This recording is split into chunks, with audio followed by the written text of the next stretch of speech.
Olá pessoal, eu sou a professora Thalita, professora de língua portuguesa. E hoje então nós vamos ver a última vertente dos romances de José de Alencar, que são os seus romances indianistas. Vamos entender então.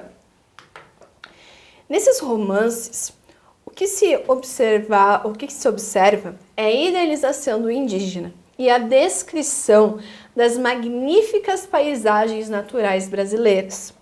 Constrói-se, a partir dessa imagem idealizada, um mito heróico, com o fim da exaltação nacional.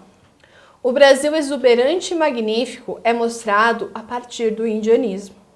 Entretanto, esses indígenas apresentam as características de um cavaleiro medieval. Em O Guarani, José de Alencar chega a dizer que Peri tinha todas as virtudes de um. Então, gente, na parte indianista, o José de Alencar ele vai levar muito a sério essa questão da idealização do indígena e da descrição das paisagens brasileiras. Então, gente, nós temos essa exaltação do que é nacional. Também, gente, nós podemos perceber, que, por exemplo, no livro O Guarani, onde nós temos a personagem Peri, José de Alencar o descreve como um cavaleiro medieval, aproximando-se muito, então, da primeira geração do romantismo português. Também, gente, a figura do nativo inserido nos romances indianistas serve como uma espécie de compensação nacional em relação à Europa, pelo curto passado histórico, fazendo com que o autor recorra à criação de um passado lendário, onde o Alto Actrone é a figura imponente. Encontramos uma forte contradição nas obras indianistas de Alencar, principalmente nos seus dois romances mais importantes, O Guarani e Iracema. Gente, então, essa figura do índio é inserida nas obras do Alencar, então, como uma forma de compensação.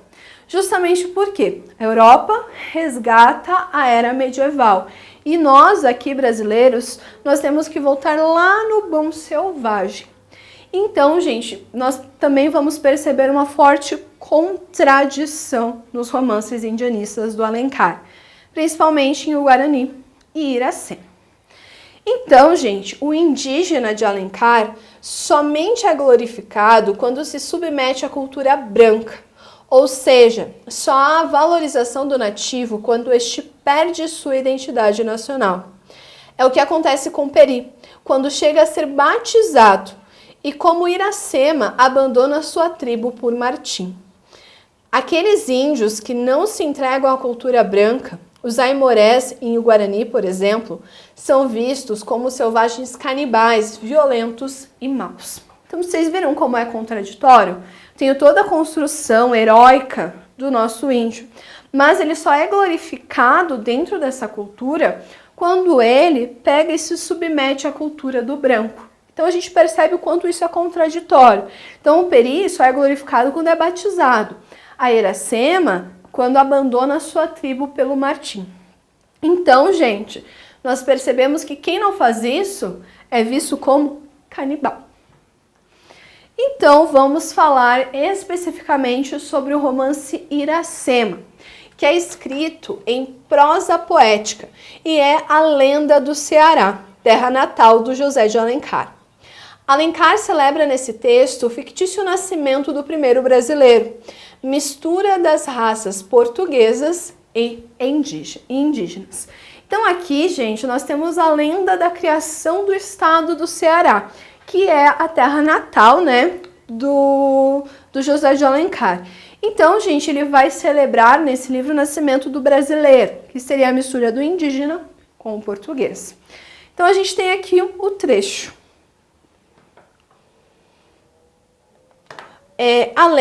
Muito além daquela serra, que ainda azula no horizonte, nasceu Iracema. Iracema, a virgem dos lábios de mel, que tinha os cabelos mais negros que a asa da graúna, e mais longos que seu talhe de palmeira. O favo da jati não era doce como seu sorriso, nem a baunilha recendia no bosque como seu hálito perfumado. Então aqui, gente, nós temos a descrição da personagem que dá nome ao livro, Iracema. Também nós temos a descrição do local onde a gente vê que a beleza natural é muito exaltada.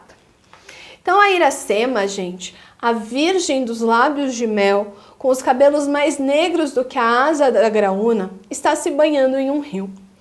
Percebe a presença de um estranho e imediatamente desfere uma flechada que atinge de raspão a face de Martim, homem branco, português e que havia se perdido de seus companheiros pitiguaras.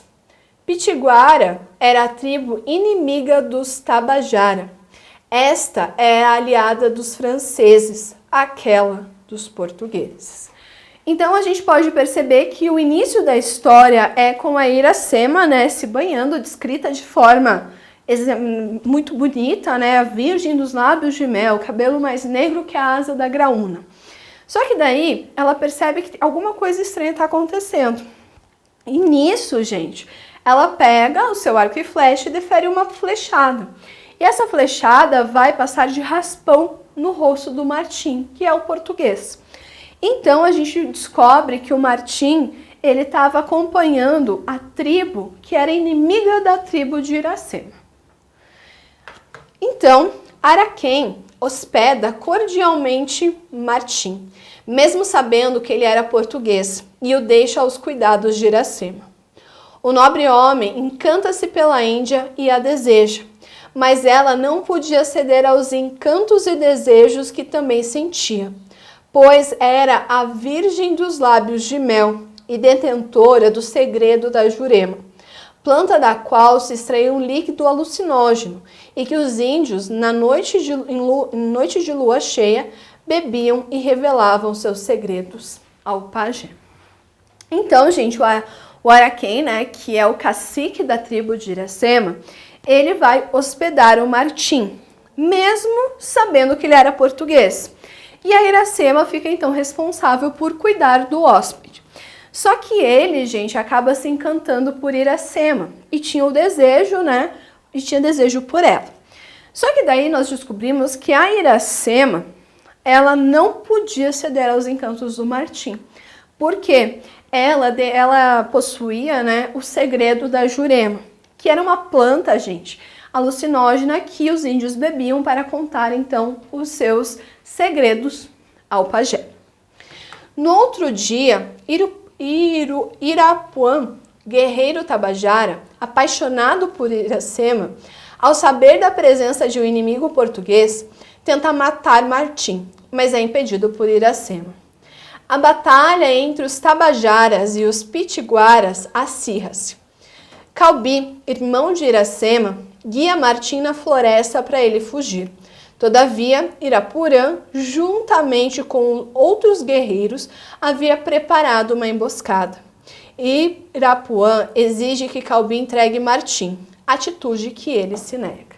Então, gente, a presença do Martim acaba causando problemas na tribo de Iracema, justamente porque a tribo inimiga deles é que tinha contato com os portugueses. Então eles tentam, entrega esse cara. A Iracema impede. Então a todo momento a gente vê esse conflito. O português trouxe esse problema.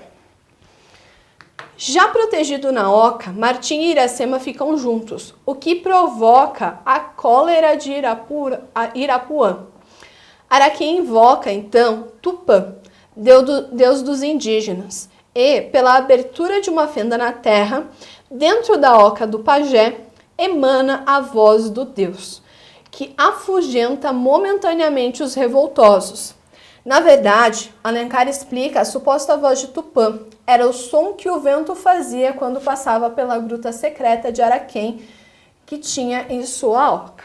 Então, gente, a Iracema, né, protege o Martim numa oca, só que nesse momento os dois acabam ficando juntos. Então isso causa problemas. Tanto que o Araquém, ele acaba invocando Tupã, justamente, gente, para saber o que fazer. Quando a noite chega, Martim encontra-se com Poti, seu amigo e irmão do chefe da nação pitiguara, Jacaúna. por meio de uma fenda secreta na oca de Araquém para combinarem um plano de fuga. O plano consistia em aproveitarem a noite de lua cheia em que os tabajaras beberiam o vinho de Tupã e entrariam em transe completamente alucinados. Nesse mesmo momento em que traçaram o plano, Martim pede a Iracema um pouco de vinho de Tupã. Então, gente, nós percebemos que o Martim a todo momento ele quer realmente sair dali. Só que daí ele vai e pede ajuda, né, para a tribo inimiga da de Iracema. Só que ainda assim, gente, ele faz todo um plano. Ele fala, bom, em tal momento eles vão, né, estar fora de si. Então vamos aproveitar esse momento para a gente conseguir, então, sair daqui. E, gente, quando ele está traçando, né, o plano, ele pede, então, um pouco do vinho de Tupã para Iracema. O português tem alucinações e sonha abraçar Iracema e possuí-la na rede. Na noite da fuga, Iracema acompanha Poti e Martim, ultrapassando as fronteiras das terras dos tabajaras. Martim não compreende tal atitude, mas Iracema lhe explica. Na verdade, as alucinações do nobre guerreiro foram a mais concreta realidade. Agora, a indígena não era mais a virgem dos lábios de mel. Pertencia ao português e carregava no seu ventre um filho. Então, gente, o Martim ele acha que ele está tendo alucinações. Só que a Iracema fala, não, isso é verdade, a gente realmente teve uma noite juntos. Então, gente, agora Iracema está grávida e não é mais a virgem dos lábios de mel. Eles seguem juntos, né, a viagem até a tribo Pitiguara. Chegando lá, são muito bem recebidos. Contudo, alguns dias depois, Iracema não se sente à vontade por se encontrar em tribo inimiga. Martim decide ir morar com ela em local mais afastado. Poti os acompanha.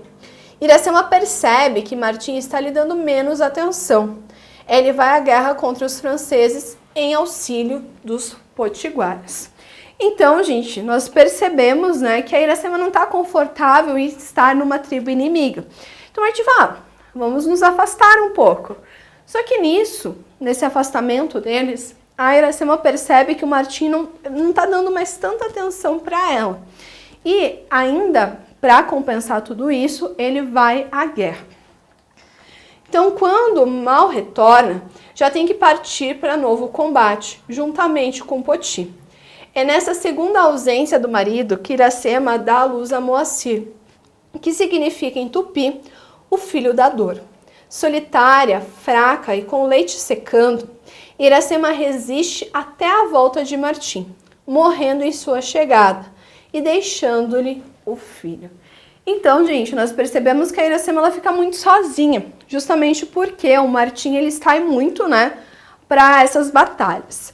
Só que daí, nessa segunda saída dele, Iracema dá à luz.